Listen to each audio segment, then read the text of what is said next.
Quería volcar la mesa entera. Cada insulto, cada risa, cada mirada que se cruzaban entre ellos como una broma privada. Lo sentí como una bofetada. Y sin embargo, no grité. No lloré. No tiré mi vaso ni salí furiosa como un personaje trágico en un drama de segunda categoría. Simplemente me quedé allí en silencio mientras mi sobrino, el mismo chico cuya renta, matrícula y comida pagaba yo, me llamaba una tía triste que compra amor. Todos se rieron. Mi hermano, su esposa, incluso mi madre intentó cubrirse la boca como si eso fuera a mejorar las cosas. Nadie parecía sorprendido, solo divertidos, como si finalmente todo se hubiera dicho en voz alta. Me fui antes de hacer algo de lo que me arrepintiera. Pero mientras conducía a casa, un pensamiento se enroscó en mi mente como el humo. No muerdas la mano que te da de comer. Podría haberlos cortado de raíz en ese mismo momento, pero no quería una venganza que ardiera rápida y brillantemente. Quería que se desarrollara lentamente, hermosamente, como una lección cuidadosamente enseñada. El chico quería humillarme delante de todos. Bien. Pero era hora de que aprendiera quién sostenía la correa que él había estado mordisqueando. Verán, lo que ninguno de ellos parecía recordar era que el reluciente apartamento de Chase a 2 estados de distancia, ese cerca del campus con aire acondicionado central y un gimnasio, estaba a mi nombre. Él ni siquiera podía alquilarlo legalmente sin mí. Yo lo había encontrado, pagado el depósito y organizado todo. Sus padres no movieron un dedo. Esa noche, mientras probablemente todavía se pasaban las costillas sobrantes y se reían de cómo la tía Grace finalmente se había quebrado, yo estaba al teléfono con el arrendador. Fue cortés, confundido, pero cooperativo. Ofrecí pagar un mes adicional y una tarifa de reubicación si podían tener la unidad desalojada dentro de la semana. Por la mañana, el papeleo estaba firmado. Chase recibiría su aviso por correo electrónico y un golpe en la puerta. Cuando me desperté al día siguiente, tenía 22 mensajes sin leer. El primero era de mi hermano, ¿qué hiciste? El segundo era de Chase, ¿estás bromeando ahora mismo? El tercero era una llamada perdida de mi madre. No respondí a ninguno de ellos. Y fue entonces cuando comenzó el verdadero pánico. Él ni siquiera leyó el correo electrónico. Eso fue lo que su compañero de cuarto, Trent, me dijo más tarde. Dijo que Chase había estado jugando videojuegos toda la noche. Se despertó alrededor del mediodía y encontró el aviso de desalojo pegado en la puerta como una especie de broma pesada. Pensó que era un error. Luego pensó que era una broma. Luego comenzó a gritar. Mientras tanto, yo estaba en casa en pijama de seda, vertiendo leche de avena en mi café y revisando listados de propiedades. No planeaba comprar nada. Simplemente me gusta la paz de saber que podría hacerlo. El teléfono comenzó a vibrar antes del mediodía. Al principio, dejé que las llamadas se acumularan solo para ver cuántas dejarían. Mi hermano pasó directamente a la furia, me envió 4 mensajes de texto seguidos. ¿Tienes que arreglar esto? No, esto no es gracioso. Se ha quedado sin un lugar donde vivir. Casi podía oír su voz. Ese ladrido mimado que había tenido desde que éramos niños. El que siempre usaba cuando alguien se atrevía a decirle que no. Su esposa, Kale, intentó la ruta más suave. Ella siempre era la que limpiaba, la que llegaba después del desastre de Nate e intentaba arreglarlo con comprensión. Grace, no escalemos esto. Podemos hablarlo como familia. Familia. Esa palabra había comenzado a sentirse como una correa. Lo que ninguno de ellos entendía era que yo no me había quebrado. Finalmente me había detenido. Finalmente los había visto con claridad, y en silencio había tomado las tijeras. Esa tarde, mi teléfono se llenó con una serie de mensajes que eran básicamente diferentes tonos de lo mismo. Acusación disfrazada de preocupación. Preocupación disfrazada de superioridad moral. Nadie me preguntó cómo se sentía que se rieran de mí, ser ridiculizada públicamente por las mismas personas que había estado manteniendo a flote. Luego vino el chat grupal. Solo familia. No lo había visto iluminarse desde Navidad. Aparentemente, seguían usándolo incluso después de que me echaran en enero pasado por no asistir a la fiesta de cumpleaños de mi padre. Ahora, de repente, era bienvenida de nuevo. Mi madre fue la primera en escribir. Grace, por favor. Ya has dejado claro tu punto. ¿Podemos calmarnos todos? Luego, mi padre, así no es como manejamos las cosas. Chase es joven. Cometió un error. Pero la familia no se vuelve en contra de sí misma por una broma. Y Cale, por supuesto, tú eres mejor que esto. Nadie mencionó el insulto. Nadie dijo que lo que Chase dijo estaba mal.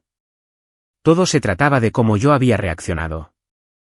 Fui a cenar sola esa noche a mi pequeño lugar japonés favorito, donde recuerdan mi nombre y siempre me traen un pequeño mochi de cortesía. Puse mi teléfono boca abajo y lo dejé vibrar hasta que la batería se agotó. Comí sopa de miso, sashimi de jurel, 2 copas de vino de ciruela.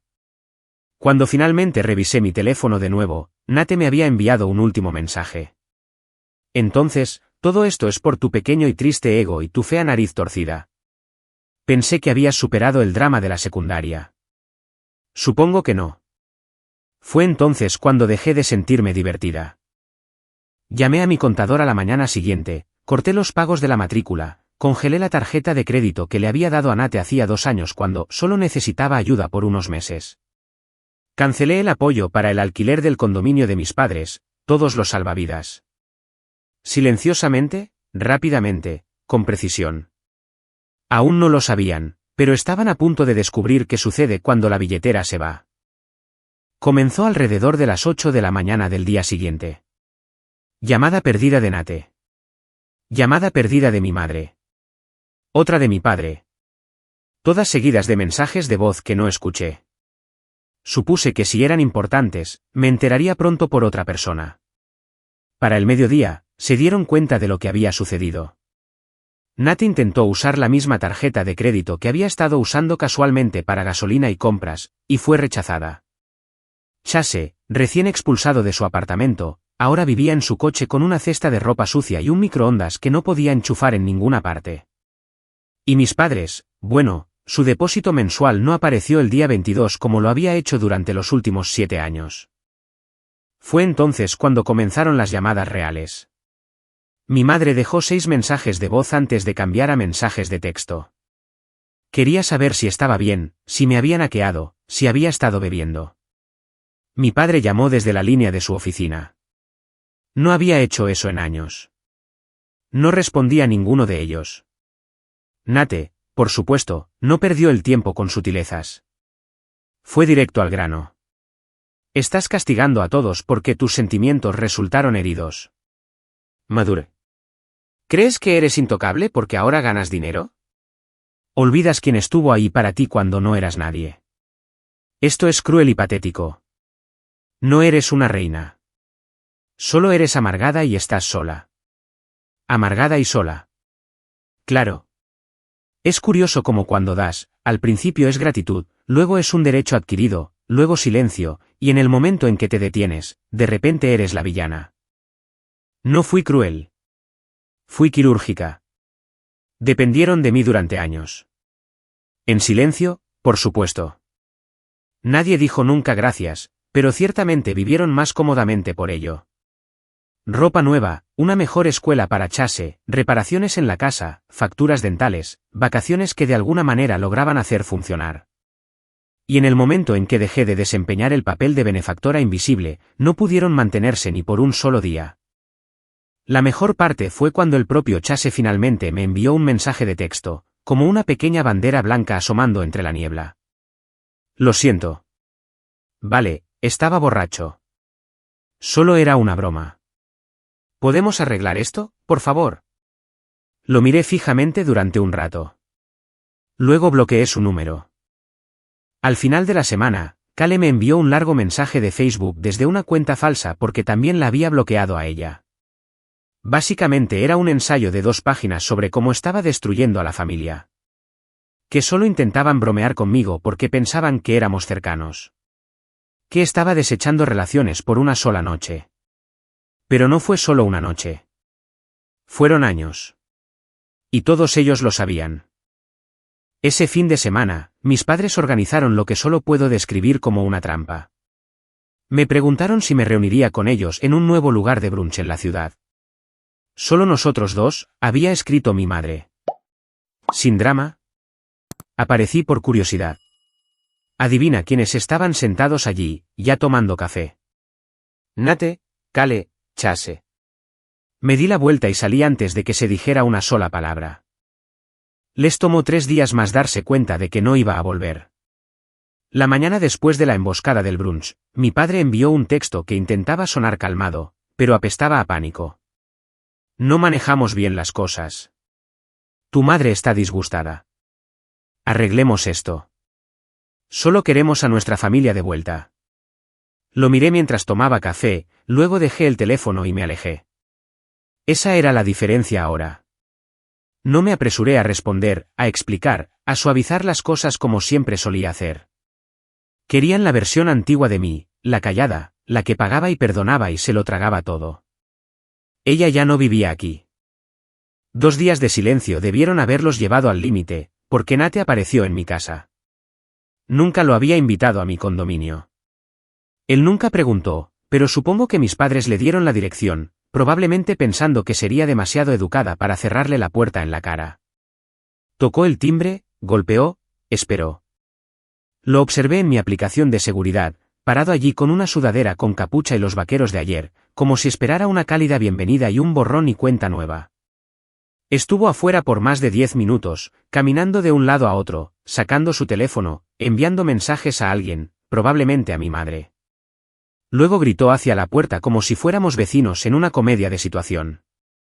Entonces, ¿esto es todo? ¿Crees que eres mejor que nosotros ahora? ¿Que el dinero te hace intocable?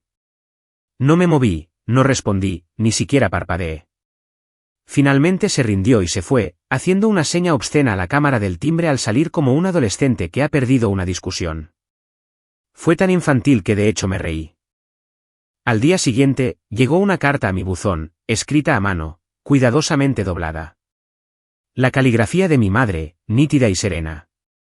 Escribió sobre el perdón, sobre los lazos familiares, sobre cómo Chase no lo dijo en serio y cómo Nate solo estaba bajo presión. Que las familias discuten, que yo estaba llevando las cosas demasiado lejos y que debería considerar todas las cosas por las que habían pasado juntos, como si yo no los hubiera sostenido durante la mayor parte de ello. Luego vino la línea que realmente se destacó. Sabemos que no ha sido fácil, pero siempre ha sido la que nos mantiene unidos, especialmente ahora que las cosas están difíciles. Eso era. Esa era la clave. No estaban arrepentidos. Tenían miedo de perder su red de seguridad, de perderme a mí. Me senté y escribí una respuesta. Un párrafo, sin drama, sin emoción. No pueden burlarse de mí y vivir de mí al mismo tiempo. No soy su cajero automático, su terapeuta ni su tonta. He terminado. La imprimí, la envié por correo, y eso fue todo. Al día siguiente, revisé el antiguo chat grupal de la familia. Ya no estaba de nuevo. Ni siquiera fingieron que fuera un error técnico esta vez. Imaginé que después de la carta, el desalojo, las llamadas bloqueadas, todo se calmaría. Quizás algunos mensajes de texto malhumorados, un mensaje de voz sarcástico o 2, pero finalmente pensé que lo aceptarían. Se cansarían. Seguirían adelante. Lo que no esperaba era que cortar lazos con ellos no los haría desaparecer. Los haría desmoronarse. Comenzó sutilmente. Una compañera de trabajo con la que apenas hablo me detuvo en el pasillo. Oye, Grace. No sabía que tu sobrino había dejado la universidad. Parpadeé. Eso era nuevo para mí. Me encogí de hombros y me alejé, pero mi mente ya estaba trabajando. Al día siguiente, una prima con la que no había hablado desde el funeral de nuestra abuela me etiquetó en un comentario de Facebook debajo de una foto de Chase limpiando mesas con un uniforme de comida rápida. ¿No tenía ese bonito lugar en el centro? ¿Qué pasó? Aparentemente, la versión de los hechos que se compartía con la familia era selectiva.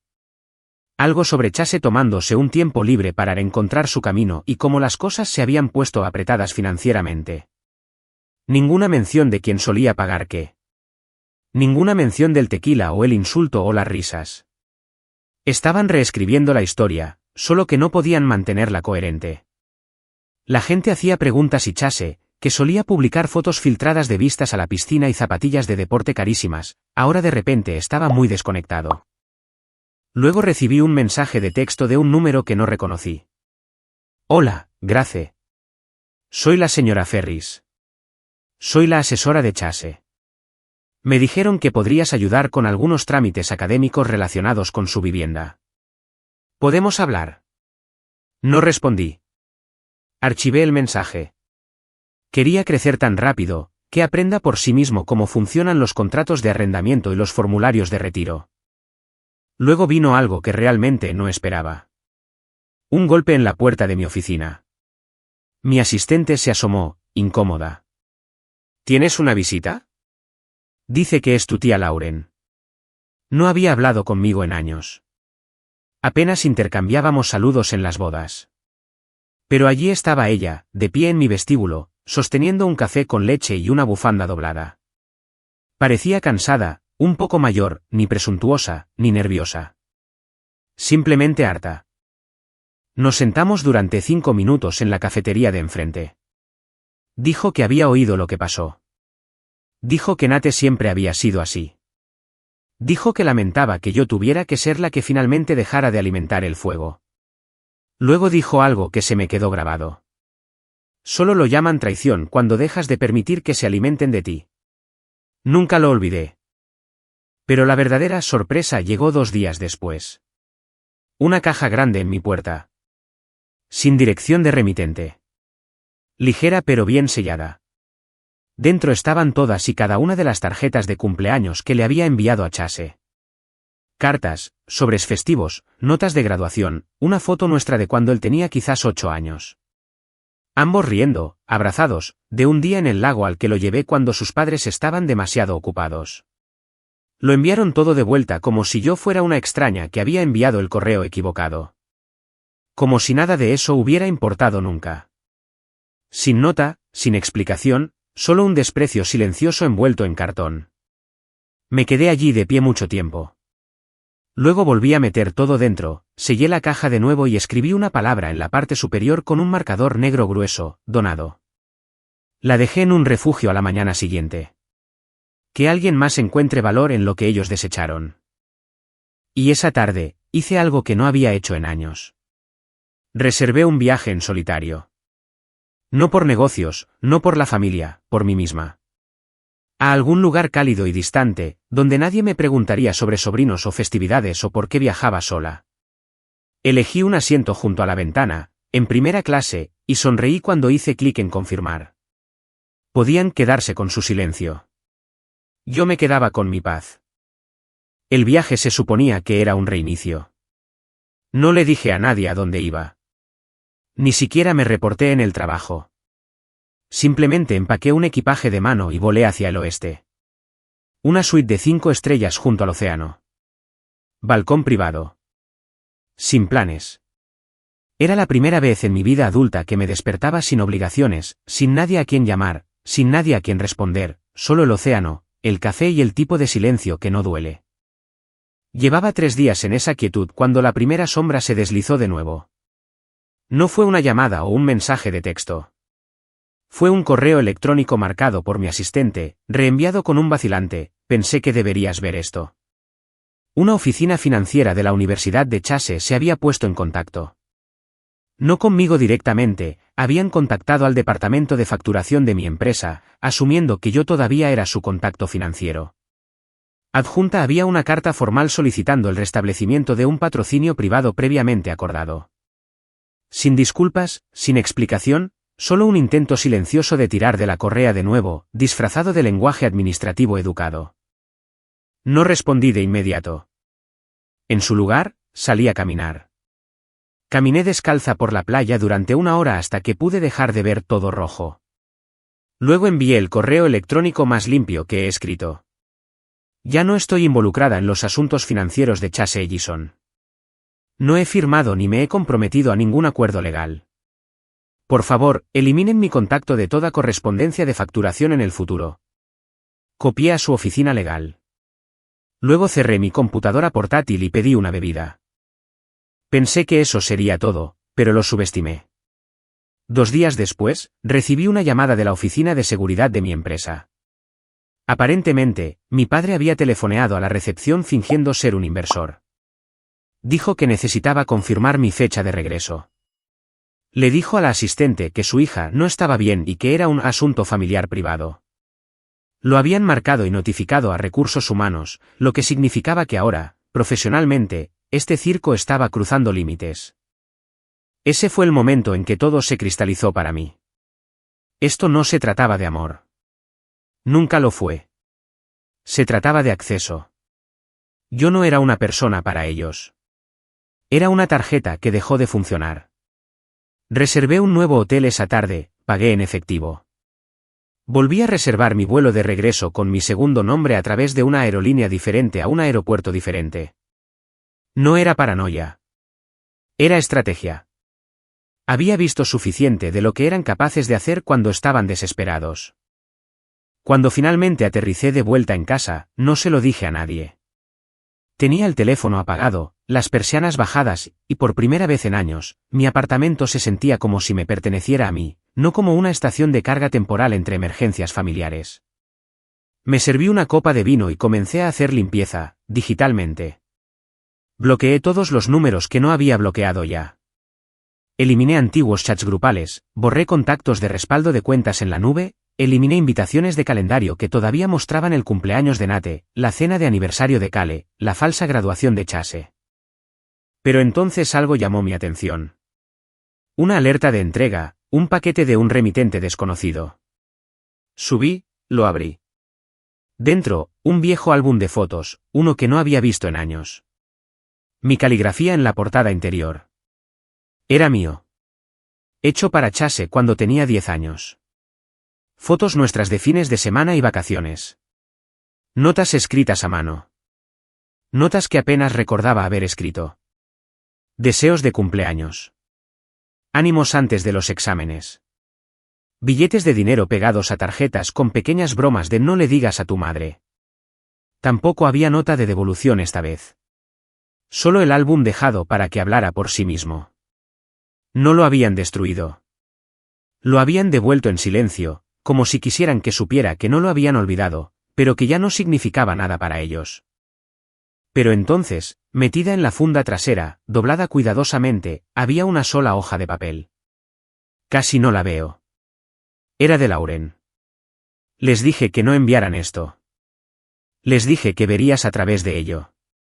Pero también sabía que lo abrirías porque sigues siendo la única que recuerda todo. No soy como ellos. Nunca lo fui. Avísame si alguna vez quieres hablar. No por ellos, solo por nosotras. Me senté con esa nota en la mano durante mucho tiempo, porque era la primera vez en meses que alguien me hablaba. No a mí, no a través de la culpa, no en torno a una demanda. Más tarde esa noche, apareció un nuevo chat grupal en mi teléfono, solo las hermanas. Lauren me había agregado. Sin mensaje, sin presión, solo espacio, espacio tranquilo.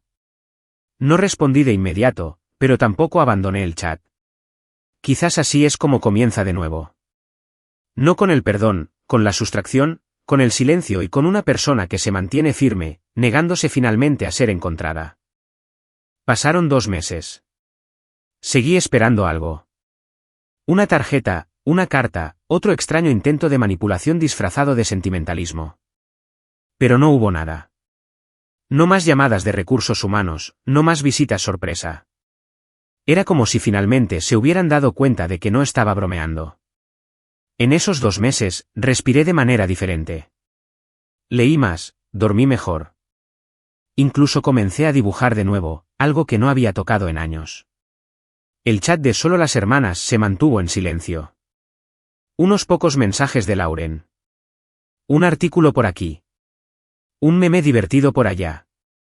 Nunca hablamos de los otros. Se entendía. Pero entonces, un viernes por la noche, vi a alguien parado afuera del edificio. Estaba lloviendo. Acababa de llegar a casa del trabajo, todavía sosteniendo mis llaves y una bolsa de comida para llevar cuando noté la figura al otro lado de la calle, bajo una farola. ¿Chase? No frenético, no enojado, simplemente quieto. No me vio al principio. Esperé en el vestíbulo, insegura de si salir o dar la vuelta, pero la curiosidad superó al instinto. Salí y caminé hacia él. Parecía más delgado, más pálido. La arrogancia se había derretido de su rostro. No era culpa exactamente. Era confusión, como si todavía no entendiera del todo cómo todo había cambiado. Comenzó a hablar, pero levanté una mano. No digas nada que hayas practicado. Solo di por qué estás aquí. Dudó, luego finalmente dijo, solo quería que supieras que ahora lo entiendo. Y continuó, no estoy aquí para pedir nada. Eso era nuevo. Me miró durante un largo rato, esperando quizás una reacción, un ablandamiento, pero yo solo asentí en silencio. Bien. No intentó abrazarme, no se quedó, solo se dio la vuelta y se alejó bajo la lluvia. No lloré. No me sentí triunfante. Simplemente me sentí en paz. Esa noche, Lauren envió un mensaje al chat. Apareció, ¿verdad? Le respondí con una sola palabra. Sí. Ella replicó. Seguirán probando la puerta, pero eres tú quien la cerró con llave. Y por primera vez, no me sentí como la villana. Me sentí como alguien que finalmente, había vuelto a casa.